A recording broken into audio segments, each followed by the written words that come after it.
Hi everyone, this is William Lee, back with the weekly installment, the latest weekly installment of my YouTube series, Life on the Magic Mountain, comparing Thomas Mann's famous novel, which turns 100 years old this year, The Magic Mountain, with the reality of life in Davos at a tuberculosis sanatorium. So I am the historian in residence at Hotel Schatzalp, which used to be Davos's most glittering sanatorium, Schatzalp, Sanatorium Schatzalp. And I'm there about 3 months a year. So if we overlap and you're there, definitely come and see me. That was a horrible noise. And just to reiterate, Thomas Mann and his wife Katja stayed in a sanatorium called Wald Sanatorium, and he renames it in his novel. He gives it the name Berghof, and Schatzalp is the only sanatorium that the real name is used in the novel. And Schatzalp, in addition to being the most celebrated, was also the highest up, and the hotel remains the highest up of the hotels in Davos. It's you take a funicular, you take a little cable car to go up to it, and so it's overlooking the town on a mountain plateau. All right, so enough about that. Today we're doing a chapter called One Word Too Many, and Thomas Mann's titles of chapters always have some particular meaning, and in this case I have to admit I'm not sure exactly what it refers to, but yeah, I have an idea, I guess. And so what we have today in this chapter, we have a physical description of Davos and a description of what it's like walking down the main street of the resort, Promenade or Promenade Straße. And we have a little bit about patience. So, Hans keeps meeting. This is his first full day at the sanatorium. It's July 1907. He keeps meeting new patients.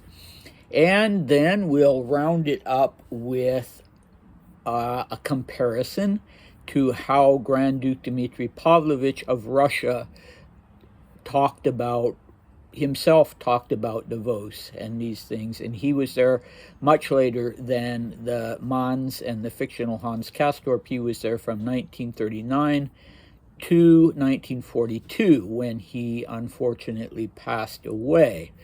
All right, so let's get going. Now, one of the most interesting things is that this since Hans and his cousin Joachim are out of the sanatorium and in town, we get a picture of what Davos was like as a resort rather than as a place where people went who had tuberculosis, because it had those two sides that were somewhat integrated but also were distinct. The one side being a world-class resort, sports resort, mainly winter sport, but it also had a summer season. And on the other hand, being a place where people with tuberculosis came to try to survive the disease. So there were some very expensive, very luxurious sanatoriums like Schatzalp, and there were also charity sanatoriums. They weren't all luxurious with glittering clientele.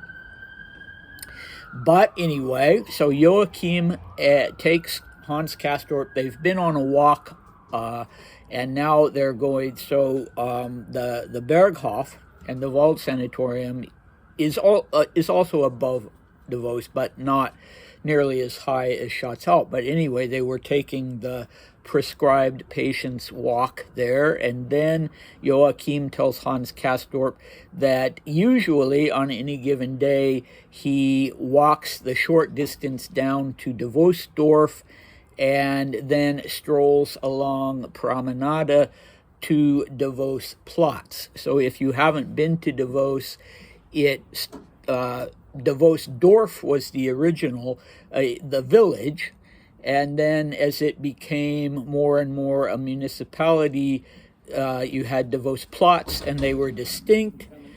But as Joachim puts it, or as Thomas Mann puts it, Devosdorf merged imperceptibly without transition into Davos Platz over the years. And so, yeah, I guess it's like saying, where does East meet West? I don't know if there, if there's an actual official place where Devosdorf becomes Davos Platz.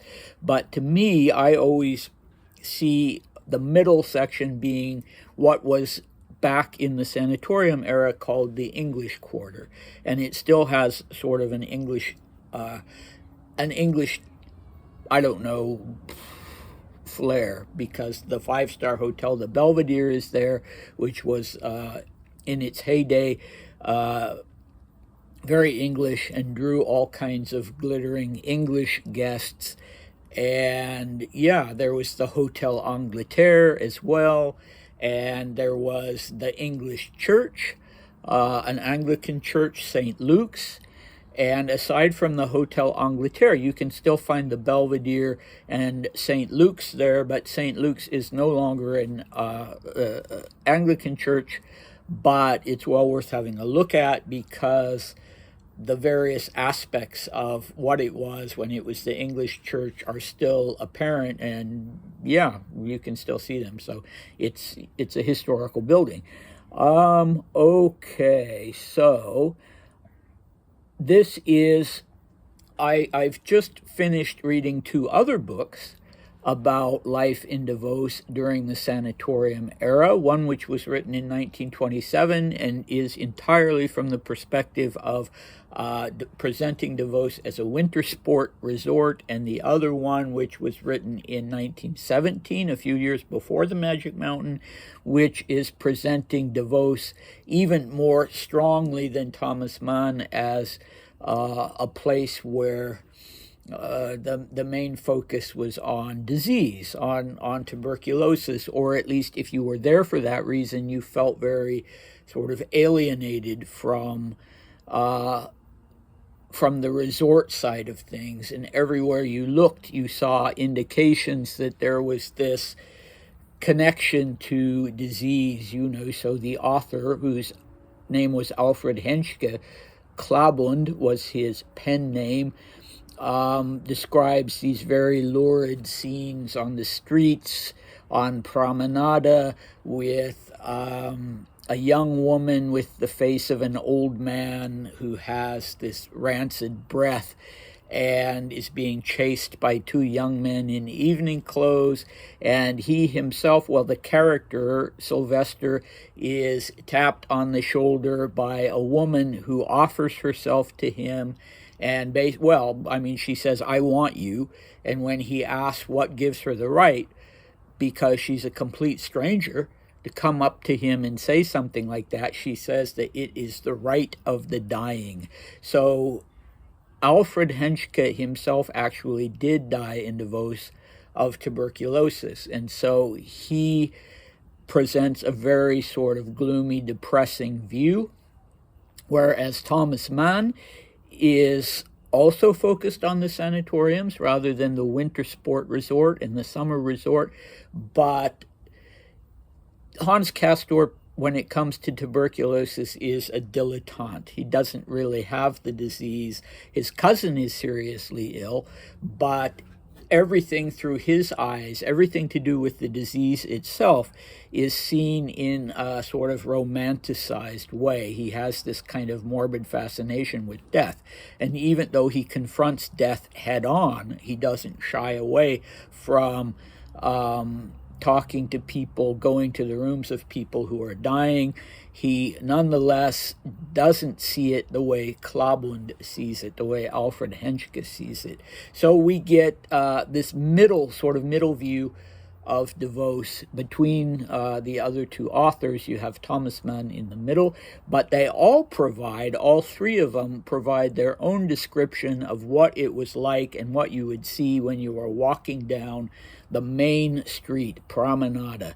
So if you go to DeVos yourself, or if you're there already, you are going to have your own experience of doing that. It's still really the main street through town, and it's unavoidable, and it's so Thomas Mann describes it as being one terrace level above the valley floor.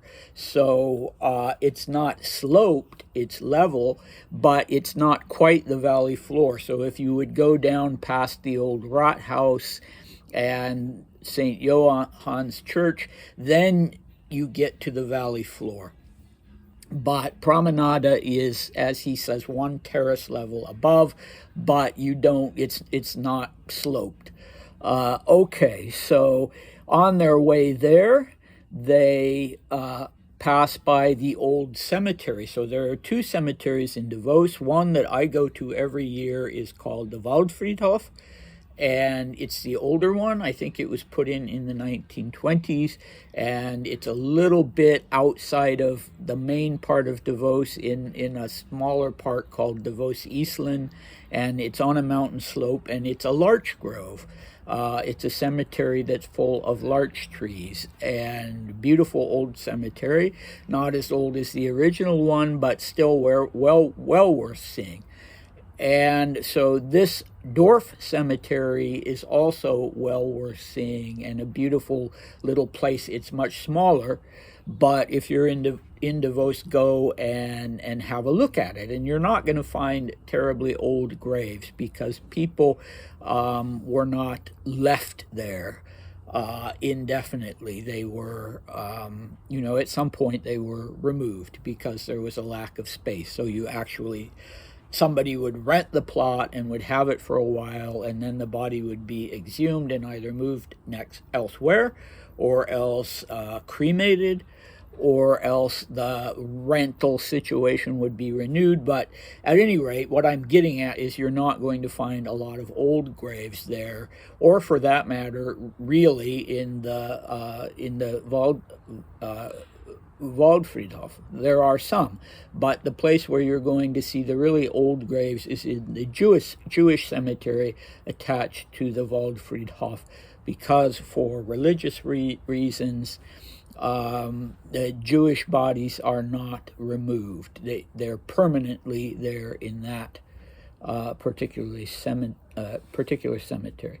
Okay, and this is one thing that I keep thinking I can't possibly be right about this, and Thomas Mann would then be wrong. But the way he describes it, the two cousins, he writes, they crossed the brook and the narrow gauge tracks to get to, that's the quote, and then I add that they do this in the book to get to Promenade. And that seems to me to be completely backward, because at the Wald Hotel, which was the Wald Sanatorium, which is the Berghof, you would just walk straight down from the hotel and you would be on Promenade. The narrow gauge tracks of the railroad and the brook, the Landwasser, are on the other side of the valley. And the only sanatorium there was called Klavedel, and it would make sense if Joachim and Hans were staying at Klavedel that they would have to cross the train tracks and the Landwasser in order to get to Promenade. But yeah, Thomas Mann describes it that way, and yeah, who knows? Anyway, let us have the description that he gives us then of Promenade. And this is a quote from the Wood translation, John Wood, I think, in the English translation. Okay. It was immediately apparent that this was the main street of an international resort. The strolling tourists they met were mostly young people, the gentlemen in sports coats and without hats. You heard Russian and English spoken. To both left and right were rows of shops with elegant displays in the windows. All right, so this could absolutely be a description of Davos today. If you were on Promenade today, this is what you would experience. You would see immediately that it was very international and hear different languages and different accents. If it's during the season, then there will be plenty of strolling tourists, as he puts it. At that time, in 1907, skiing was not big. Nowadays, of course, if you're there in the winter, you're going to see plenty of people with their skis and their ski boots tromping along the sidewalk. And yeah, so and absolutely the rows to both left and right were rows of shops with elegant displays in the window. And one of the things I enjoy doing whenever I'm in Davos is precisely this, just window shopping, because yeah, you absolutely do have shops with elegant displays in the windows. As I say, it's a very cosmopolitan town. And so you have boutiques and you have shops, and you can get things there that you would get in, a much, much bigger city in Europe. And if you go from Dorf to Platz or from Platz to Dorf and just take a nice long walk the whole way and window shop the whole way, it's going to take you about 40 minutes. But yeah, it's a great thing to do. All right, continuing on, Joachim then shows Hans the rotunda of the Kurhaus with a band playing. And so you don't have this anymore. The Kurhaus is now the Palace Hotel. And right across from it, there's the arcade, which has shops also. And it used to be a part of the whole, the Kurhaus was a whole sort of complex. And the arcade is still there, and it looks, it's the same building, and it looks the same, but there are lots, of course, of new shops, and there are concerts there. There's music there during the season, but you don't have the old rotunda anymore that had a band, I think, fairly often during the week, maybe every day. I'm not sure. I should know that, but anyway, and it also had tennis courts. So if you look at old pictures of it, including there's a beautiful one up at Schatzalp itself, you see the rotunda, you see the tennis courts, and Hans comments on, sort of the jarringness of that, to see this just as sort of a normal tourist resort, sport for people that are into outdoor sports. And he asks Joachim about it, and Joachim explains that these could possibly be patients but that are playing tennis, but if they are, then they're doing it illicitly, that it's against the rules of the sanatoriums to do anything like that, any sort of sport or exertion. And then he goes on to explain some other games that are forbidden. And he sort of switches from athletic pursuits to gambling. And he tells Hans Castorp that there's plenty of gambling that goes on in town. In certain hotels, he puts it. There is poker, and there's another game called Petit Chevaux, so little horses, I believe, and that latter game, the Petit Chevaux game, is something that is considered so unwholesome, as he puts it, that you can be kicked out of your sanatorium for playing it. But he then says there are plenty of people who sneak past the guards in the evening and come down here to gamble. Okay, so that That's interesting, I guess. I mean, I don't think anybody at Schatzalp would have thought of it in terms of there being guards, and nobody was going to stop you. You were a paying client, and if you decided to go down to town, they were not going to stand in your way. But of course, the doctor would be told about it, and you would probably get a talking to, I would guess. And I think people that were at the sanatoriums, even a luxurious and not strict sanatorium like Schatzalp, did want to, they wanted to conform to, they were there for a reason. They were there to get better, and they wanted to follow doctors' advice.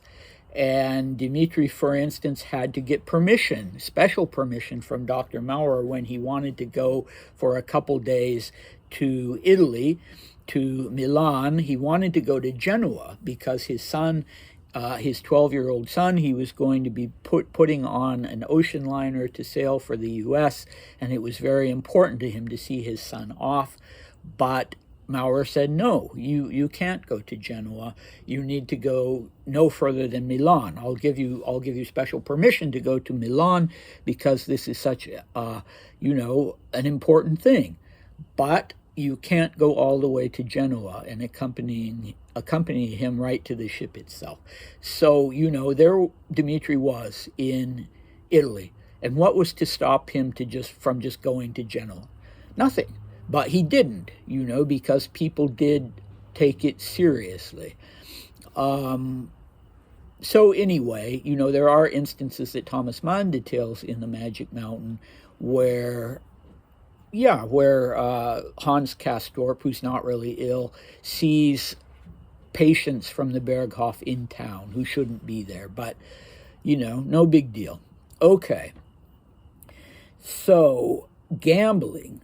Well, I'm told by the retired director of the Schatzalp Document Archive that gambling was only allowed in Davos. I'm not sure about Switzerland as a whole, but in Davos it was only allowed for very, very low stakes, like a few francs.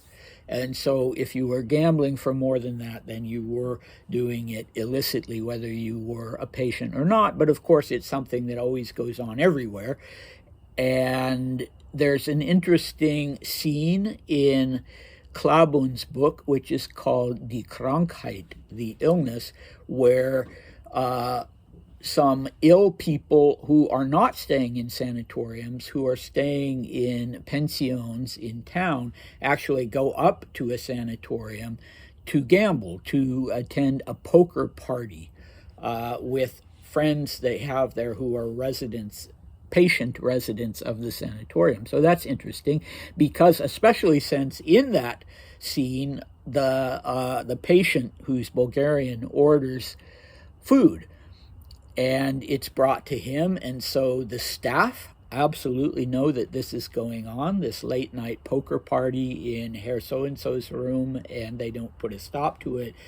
And, I guess that probably was the reality, but it probably was also the case that if you did something like that so overtly and repeatedly, that eventually they would probably, suggest that you go elsewhere. Okay, so the segue from that, in almost every chapter, there's something morbid that Hans Castorp ends up saying or describing. He's got death on his mind. And in this instance, what brings it up is the idea that Joachim and the other patients have to take their temperature several times every day. And the doctor has suggested to Hans Castorp that since he's there, he might as well do that as well, when in Rome. So, but he laughs and tells Joachim that he doesn't. He plans to do the rest cure because that seems like it's a good thing to do, a healthy thing for anyone to do, but he doesn't plan on buying a thermometer. And anyway, he wouldn't even know where to get one. And Joachim immediately makes the comment that you can get a thermometer in almost every shop in Davos. So even though the description we have here of Promenade is pretty much just as it would be nowadays, I can definitely tell you, you are not going to be able to get a thermometer in every shop in Davos. If you need one, then you'll have to go to, an apotheke, a pharmacy, to get one, I think. I've never had to buy one, knock on wood, while I was in Davos. Okay, so then Hans immediately talks about the corruption of the body after death and how the nails and the hair keep growing. I don't know if that's true or not, but I know even if it's not true, it's a fairly widespread belief, and it just doesn't take hardly any prompting at all for him to switch to that subject. And I think that's probably the one word too many that Thomas Mann is talking about, because it upsets Joachim. And Mann describes how Joachim's voice starts to quiver, and he reproaches his cousin for bringing that topic up. All right, so now we get to the patients. So Hans Castorp continues to wonder about the patients who are sitting at his own long table in the dining room. It seats 10 people, and there are 7 of these tables in the dining room.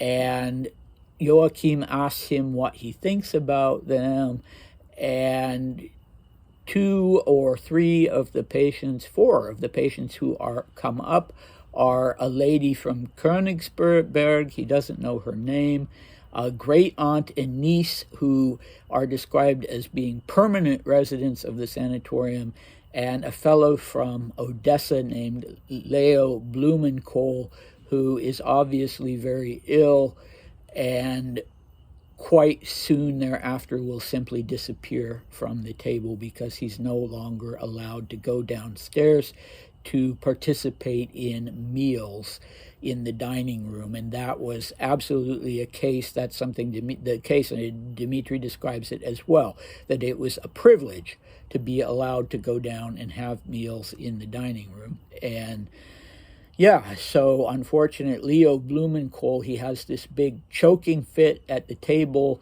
on one occasion, and thereafter he's going to disappear from the table and pass away. So Königsberg,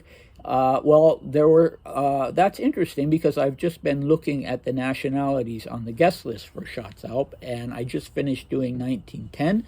And at Schatzalp in 1910, there were actually 5 guests that year from Königsberg, which is a Baltic, it's a city in the Baltic states, and it's now part of Russia called Kaliningrad. But these who were at Schatzalp were German-speaking patients. And yeah, it's always interesting to see why certain years there are people from certain countries or certain cities in, sort of these little groups that you don't have in other years, and they don't always have the same surnames or anything like that. But anyway, the aunt and the niece are permanent residents according to Joachim, and Leo Blumenkohl has also already been there for years as he's approaching the end stage of his illness. So did this happen? Yes, it did happen that there were people who were permanent residents, and I think not very often, though, really not very often. And what would you call permanent? Well, so on the Schatzalp guest list, so far I have only gone through 1915, but I've already found one patient who came from Barcelona, Spain, who arrived there in 1904, so only 4 years after Schatzalp opened, and stayed until 1913. So, that was almost a 10-year stay. So, you could have described him as a permanent resident of the sanatorium. And in fact, I don't know. He might have died. He might have recovered his health. I haven't been able to find anything about him Unfortunately, it's not an uncommon surname that you can just Google and find facts and figures about Jaime Cardona from Barcelona. But Hans Castorp himself would be a permanent resident in the sense that he was there for 7 years and may have stayed, just forever if it hadn't been for the fact that the First World War broke out and he had this upsurge of patriotic feeling and went off and enlisted to fight for the fatherland. Okay, so now we get to Dmitri. We've already talked about how he felt about the sanatorium rules, how he mostly tried to obey them. I can really only think of one instance where he specifically says that he's skipping the rest cure to go over to the restaurant, the tourist restaurant that was next door to Schatzalp. And that was, an interesting thing about Schatzalp. So at Schatzalp, if you wanted to have an outing, if you wanted to listen to music, if you wanted to engage in certain sports, you could do it right up there on the mountainside, because it was not only a sanatorium, but part of the Schatzalp complex was devoted to tourism and to the sports resort. So there was the restaurant, and the restaurant every Wednesday had a concert, and it had also during the week, it would have something called a thé dansant, so a tea dance. And this was a big draw for tourists. They would take the cable car up the mountainside, and there was lots of advertising that was done in town so that they would know that they could come and listen to music and dance and have a good time at this restaurant. And at that time, it was called the Restaurant Terrasse when Dmitri was there. Now it's called the Panorama, and now it's more really a restaurant. Fantastic place to go to get fondue, for instance. I love the fondue there. But it no longer has the thé dansant or the weekly concerts. And for a while, it was actually called the Restaurant Casino Schatzalp, but a casino in the sense of a place of entertainment, not of a place for gambling. So people were certainly not going there for gambling. All right, so what sports could you do up at Schatzalp? Well, they would flood. There was a flat area in the otherwise sloping meadow in front of the sanatorium, and they would flood it during the winter so that they could turn it into an ice skating rink. So I have photos in my own personal collection of patients in 1910 skating on that ice skating rink out in front of the sanatorium. People who were actually patients. And there was also, during the summer, they would use that same flat area for croquet. And in the winter, again, Schatzalp had really a world-class bobsledding run in, there was one that was beginning in 1924 that was an Olympic grade bobsledding run in San Moritz. I shouldn't say that the bobsled run itself dates to 1924. It was much older, but that the Olympics, it was used as an Olympic bobsledding run in 1924, and the bobsled run at Schatzalp was considered a natural run. It wasn't quite as sculpted as the San Moritz run, but it was, they had the European championships there, and I have photos in my collection from both 1910 and 1914 taken by patients who went out to watch the bobsledding races. I don't know if any of them actually participated. They may have done during the Fasnacht, when people were going down in costumes and in all kinds of, bobsleds that were decorated to look like boats and various other things. So another thing you had not when Hans Castorp was there, but later you had the skiing. You had a ski lift going up so that you could ski, and this very important connection between Schatzalp, Strela, and the Parsen skiing area. So anyway, I'm babbling about all of this. So what does Dmitri say about being in town? Well, Dmitri was very seriously ill, and he wasn't spending a lot of time in town, and he was really seriously trying to do his cure the way he was supposed to do it. And so the biggest description we get from him, the most detailed description we get from him, is in the first letter that he wrote to his sister, Grand Duchess Maria Pavlovna, who was in the U.S. at that time. And he talks about his arrival in Davos and about the hotel he checked into for the first night in the English Quarter, the Hotel Angleterre, and about what it was like being there on Promenade on the same day of the German invasion of Poland that set off the Second World War. And it's a pretty fascinating description.